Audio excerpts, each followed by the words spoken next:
Hey everyone, thank you for tuning in.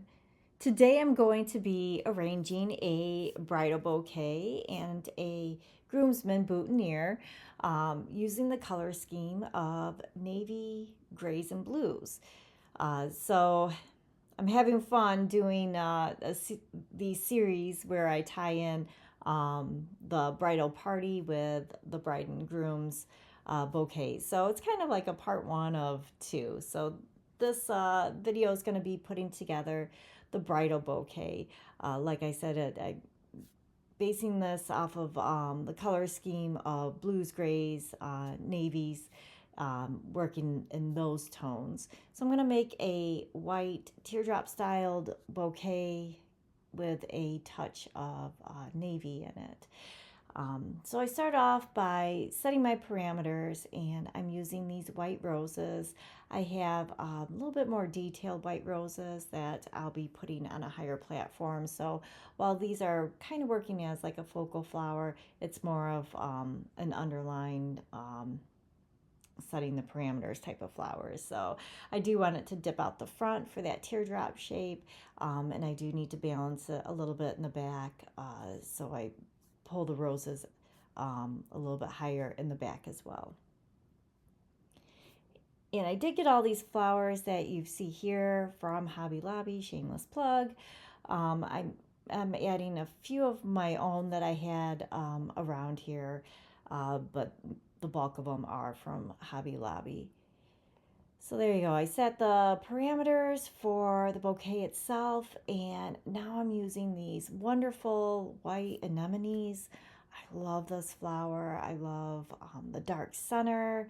As a fresh flower, it's got a soft kind of papery petal itself, but it is very delicate. So probably using it in artificial is not a bad idea, just because you want to keep it fresh and longer lasting. So I'm going to use this as just kind of an arrow right down the center. I did want your eye to kind of make an S through it, so I do have them kind of staggered. And then I'm just going to work in my flowers around it. So the anemones are going to be more of my focal because it does have that very dark on white center, so your eye's going to go there first. But I'll balance it out with a little bit of navy, as you see as I go on here. And then to pull in the gray, I'm using a lot of this kind of gray boxwood. And then I have some like silvery gray lamb's ear that I'm going to be working in throughout it as well. So I did use a bouquet holder, as you've seen there, and I went ahead and I wrapped the stem with a double face satin ribbon. I actually hot glued it, and that just kind of helped finish off the edge too. When I was all done with the bouquet and off camera, I apologize, but I did glue some of the rose leaves underneath the bouquet to help hide the underside and the mechanics of the bouquet itself. So the more you can hide the mechanics, the better. So you want the arrangement to just be known for the arrangement itself, and you don't want anybody to see how you put it together. That way you can keep all your secrets secret. Um, I'm tucking in a little bit of some hydrangea. I'm going to keep it low because I didn't really want a whole lot of blue or like the bright blue in there. I did want it to go a little bit more navy, but I thought it'd be nice to pull a little bit more blue throughout the bouquet itself, especially at the head of the bouquet there. And then I'm working in some ranunculus. I love ranunculus. I do like putting the smaller buds up higher than the other flowers. I just feel like that's something it would do in nature itself. So um, ranunculus has that beautiful, just continual spiral of petals. That's just a great texture to add to a bouquet, especially if you have roses that might be a little bit more open. Gives that tighter feel, and then you've got just varying degrees of petal movement, I guess. Wow, I'm just making up words here. Um, But here you go. This is more of how I'm going to balance out the anemones. So with this navy color, it kind of mimics the shape and color of the center of the anemone. So your eye will follow that as well throughout. So it's going to balance out those larger flowers there.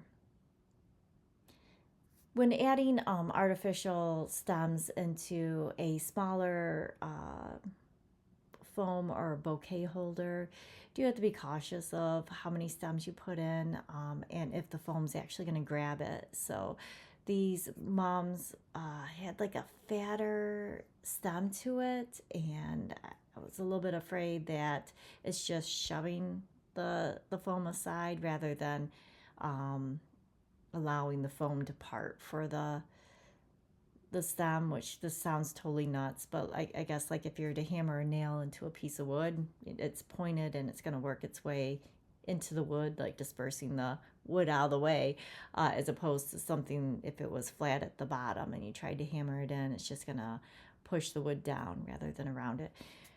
So I did want to make sure that I especially hot glued the one there because I was having trouble getting it in. But when I'm all done with this bouquet, I'm going to hot glue everything into place because you want it to stay. You want your foam to stay together. So that's important. That it doesn't fall apart because that would be horrible. So when I was all done, I went ahead and glued everything into place to make sure it was in nice and tight, and you could swing the bouquet above your head and nothing's going to fall out. One thing with artificial flowers that you don't get is that sense of movement because they are a little bit stiffer.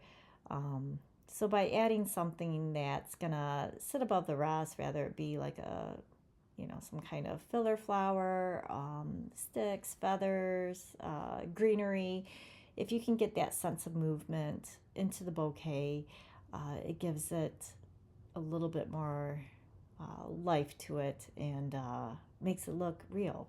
So you can really fool the audience.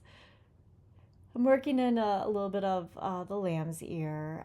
Want it a little bit more towards the end there, kind of make a collar of it, give it like a defining start and stop. And those have a little bit fatter of a stem on it too, so like I said, just want to go through, make sure everything is glued in nice and tight.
So now that we've got everything pretty much in place, I'll go through and poke and make sure everything's in nice and tight and where I want it.